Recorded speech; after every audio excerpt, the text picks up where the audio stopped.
आउज़ बिल्लाहि मिनश्शैतानिर्रजीम बिस्मिल्लाहिर्रहमानिर्रहीम। अस्सलामु अलैकुम वरहमतुल्लाहि वबरकातुहू। आज की इस वीडियो में हम बयान करेंगे वो किस्सा, वो कहानी जो सूरत कौसर के नाज़िल होने का बायस है। ये उस वक़्त की बात है जब हमारे प्यारे नबी हज़रत मोहम्मद सल्लल्लाहु अलैहि वसल्लम मक्का में अल्लाह ताला का पैगाम लोगों तक पहुंचा रहे थे, लेकिन उनके दुश्मन उनका मजाक उड़ा रहे थे। जब नबी अलैहिस्सलाम के नन्हे साहबजादे वफ़ात पा गए तो कुफार ने ताना दिया, नाउज़ बिल्लाह, मोहम्मद अलैहिस्सलाम की नस्ल तो ख़त्म हो गई। इस दुख की घड़ी में अल्लाह ताला ने अपने महबूब को तसल्ली देने के लिए एक बहुत छोटी मगर अजीम सूरत नाज़िल फरमाई, जिसे सूरत कौसर कहते हैं। ये सूरत सिर्फ तसल्ली नहीं बल्कि एक ऐलान थी कि जिसे अल्लाह ताला इज़्ज़त दे उसे कोई जलील नहीं कर सकता, और जिसे अल्लाह ताला बका दे उसका ज़िक्र क़यामत तक बाकी रहता है। सूरत कौसर कुरान मजीद की सबसे छोटी सूरत है। ये कुरान मजीद की 108वीं सूरत है। इसके मानी और पैगाम बहुत गहरे हैं।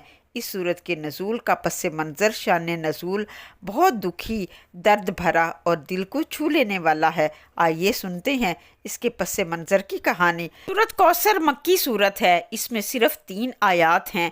ये उस वक़्त नाजिल हुई जब आप अलैहिस्सलाम पर मुसीबतों के पहाड़ टूट रहे थे। दावत तौहीद की वजह से आप अलैहिस्सलाम के अक्सर रिश्तेदार आप अलैहिस्सलाम से अलहदा होकर आप अलैहिस्सलाम के मुखालिफ और दुश्मन बन गए थे। एक और परेशानी आन खड़ी हुई। आप अलैहिस्सलाम के 2 साहबजादे छोटी उम्र में ही फौत हो गए थे, तो इस वक्त आप अलैहिस्सलाम बहुत गमगीन और अफसरदा थे। मगर दूसरी तरफ कुरैश के सरदार एक दूसरे को मुबारकबाद देने लगे और कहने लगे, चलो किस्सा ख़त्म हुआ, मोहम्मद अलैहिस्सलाम का कोई बेटा भी ना रहा, वो अबतर हो गई हैं। अबतर उसको कहते हैं जिसका काम और नाम को चलाने वाला कोई ना हो, यानी औलाद नरीना से महरूम हो, जिसकी जड़ कट जाए। इस वक्त अल्लाह ताला ने आप अलैहिस्सलाम को हिम्मत और तसल्ली दी। हज़रत अब्दुल्ला बिन अब्बास रवायत करते हैं कि रसूलुल्लाह सल्लल्लाहु अलैहि वसल्लम के सबसे बड़े साहबजादे कासिम थे, उनसे छोटी हज़रत ज़ैनब थी, उनसे छोटे हज़रत अब्दुल्ला थे। फिर उनके बाद 3 बेटियां उम्मे कलसूम, रुकैया और फातिमा थी। सबसे पहले हज़रत कासिम का इंतकाल हुआ, फिर हज़रत अब्दुल्ला रज़ियल्लाहु ताला अन्हु ने वफ़ात पाई। इस पर आस बिन वाइल ने कहा, मोहम्मद अलैहिस्सलाम अबतर हैं, उनका कोई बेटा नहीं जो इनका कायम मकाम बने। जब मोहम्मद अलैहिस्सलाम मर जाएंगे तो इनका नाम दुनिया से मिट जाएगा और इनसे तुम्हारा पीछा छूट जाएगा। अता रज़ियल्लाहु ताला अन्हु कहते हैं कि जब हजूर सल्लल्लाहु अलैहि वसल्लम के दूसरे साहबजादे का इंतकाल हुआ तो हजूर सल्लल्लाहु अलैहि वसल्लम का अपना चचा अबू लहब, जिसका घर हजूर सल्लल्लाहु अलैहि वसल्लम के घर के बिल्कुल साथ था, मुशरकीन के पास गया और उन्हें ये खुशखबरी दी कि आज रात मोहम्मद अलैहिस्सलाम अबतर हो गए हैं, उनकी जड़ कट गई है। वो कह के लगा रहा था, अब आपके बाद कोई आप अलैहिस्सलाम का नाम लेवा ना होगा। एक रवायत में है कि अबू लहब ने खुशियाँ मनाई और खजूरें भी बांटी। संग दिल से संग दिल और बद इखलाक इंसान भी औलाद के गम में शरीक होने के लिए आ जाता है और इंसान के साथ हमदर्दी करते हुए उसे तसल्ली देता है। मगर आप अलैहिस्सलाम के सगे खून के रिश्ते खुशियाँ मना रहे थे। इमेजिन करें इस वक़्त रसूलुल्लाह सल्लल्लाहु अलैहि वसल्लम का दुख कितना बड़ा था। इस वक़्त अल्लाह ताला ने आपके ज़ख्मी और गमगीन दिल को हौसला देने के लिए इन इनामात का ज़िक्र किया जिसका कोई तसव्वुर नहीं कर सकता। अल्लाह ताला ने फरमाया, इन्ना आतोइना कल कौसर, बेशक हमने आपको कौसर अता फरमाई है।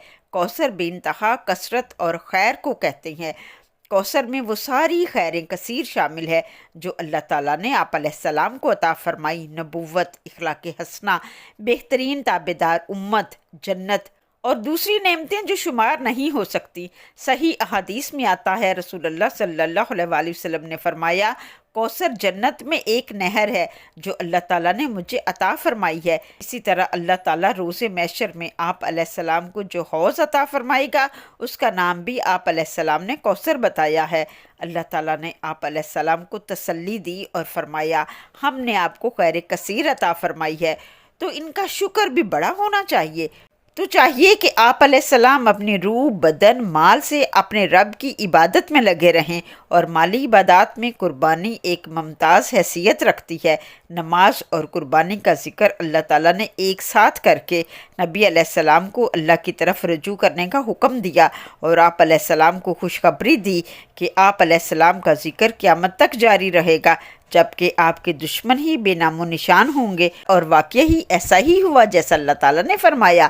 سورۃ کوثر ہمیں سکھاتی ہے کہ جب دنیا تانے دے، جب لوگ تمہیں کمزور سمجھیں، تب اللہ سے رجوع کرو، اللہ سے لو لگاؤ، اللہ کو یاد کرو، اللہ سے مدد مانگو۔ نبی کریم صلی اللہ علیہ وآلہ وسلم کے دشمنوں نے سمجھا کہ ان کا نام مٹ جائے گا، مگر آج دنیا دیکھ رہی ہے کہ دنیا کے ہر کونے میں، ہر لمحے، اذانوں میں، نمازوں میں، ذکر و درود میں محمد علیہ السلام کا نام لیا جا رہا ہے، جبکہ ان کے دشمنوں کے نام مٹ چکے ہیں۔ یہی ہے کوثر، یہی ہے خیر کثیر، اللہ کی بے انتہا نعمتیں اور اپنے محبوب کے لیے محبت کا وعدہ۔ تو آئیے ہم بھی اپنے رب کے لیے نماز قائم کریں، قربانی دیں، شکر ادا کریں اور اپنے نبی علیہ السلام پر درود و سلام بھیجنا نہ بھولیں۔ اللہم صلی علی محمد وعلی آلہ محمد۔ جزاکم اللہ خیر۔